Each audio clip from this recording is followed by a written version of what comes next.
In the spring of 1539, a new object appeared inside English parish churches, a book the size of a lectern, printed in black ink on expensive rag paper, and secured by an iron chain bolted to its stand. The chain was not there to prevent theft. It was there to ensure the book had to stay, so that anyone who walked through the door could approach it and read. It was the Bible. And for most English men and women, it was the first time they had ever seen one. Henry VIII had not set out to liberate the English Bible. He set out to get a divorce.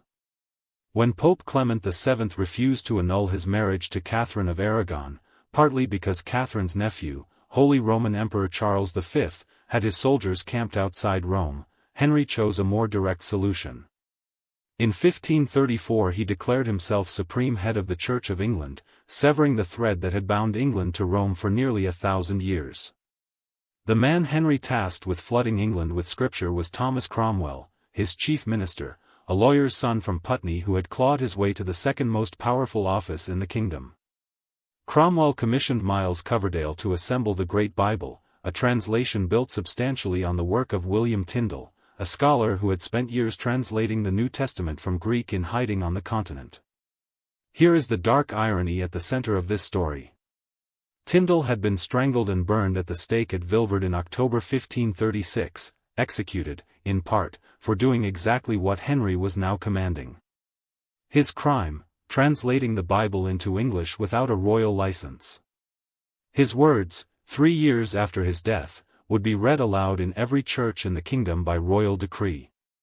The effect inside parishes was immediate, and to many clergy, alarming. Congregations clustered around the chained Bibles before and after services. Men who could read did so aloud while others listened. Priests wrote to their bishops complaining the noise was disrupting. Massachusetts Archbishop Cranmer reportedly wept when he saw a London blacksmith tracing the words on the page with a calloused finger, lips moving slowly through the sentences. Henry's motives were never theological. An English Bible meant an English church, one whose authority flowed from the crown, not from Rome. The scripture was a political instrument. Henry had made himself the indispensable middleman between God and the English people, and the Great Bible was the proof of concept.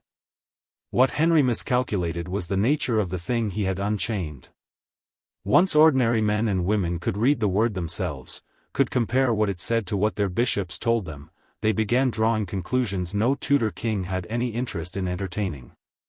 The Reformation he had triggered to resolve a marital dispute would fracture England into competing visions of God for the next century and a half, outlasting every wife, every minister, and Henry himself. The chains on those Bibles were meant to keep the books in place. They had no power over the ideas inside them. Strip away the Tudor intrigue and what remains is a case study in the limits of control. Henry used scripture to build a firewall between Rome and London. Cromwell deployed a dead man's translation to fill every parish in England.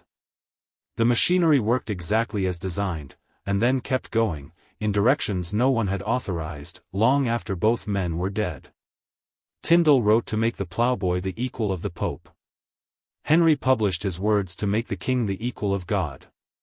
The book that survived belonged to Tyndale. What strikes us is how familiar this shape is. Someone with power decides that giving people access to information serves their purposes. It spreads.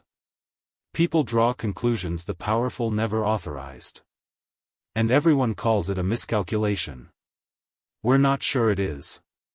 We think it might just be what information does when it meets a mind that's been waiting for it. Which leaves us with this: the last thing that genuinely changed how you see the world, did someone let you in, or did they just forget to lock the door?